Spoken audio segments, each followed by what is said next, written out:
Okay, this is number 37 on section 2.6. You want the limit as h goes to 0 of the sine of 2h times the sine of 3h over h squared.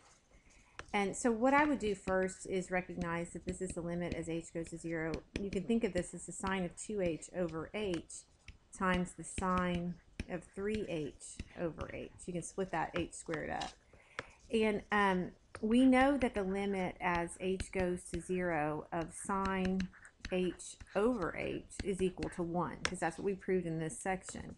And it turns out that we can just manipulate this so that whatever your h is the same, what you're taking the sine of is the same as what you have in your denominator. So for example, if you multiply this first expression by 2 over 2, then you're going to have 2h in the denominator, which is the same as what you're taking the limit of. And so you know that that's going to go to 1. That sine 2h over 2h will go to 1. And then the same on this, if you multiply by 1 as 3 over 3, then you're going to have sine 3h over h. But this 3h, the sine 3h over 3h, that limit is going to go to 1.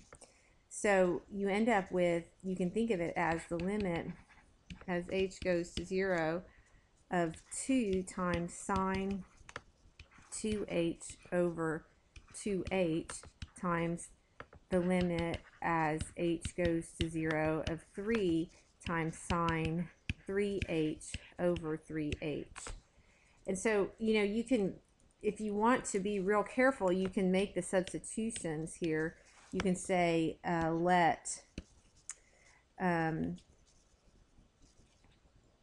don't know, theta equal 2h, and let beta say equal 3h.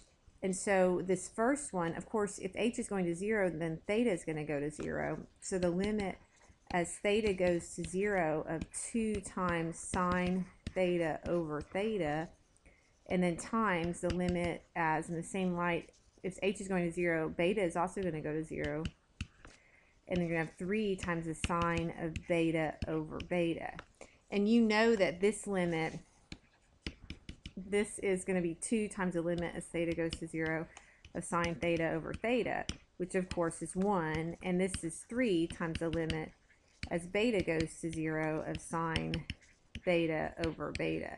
So you do get, this one goes to 1, this one goes to 1, so you do in fact get 6.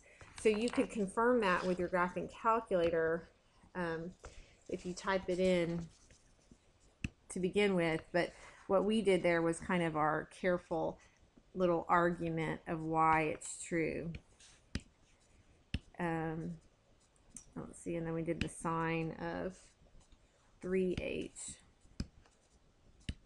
And then we divide that by x squared. And as we go to 0, so if you look at your table, you should see that it does in fact approach 6. So it's just kind of a careful argument that you recognize. You have to do sine stuff over the same stuff, sine h over h. So if you have sine 2h, you need to be dividing by 2h. So you can make that happen by multiplying by 2 over 2. And you have to remember that you have that 2 in the numerator. And the same on this one.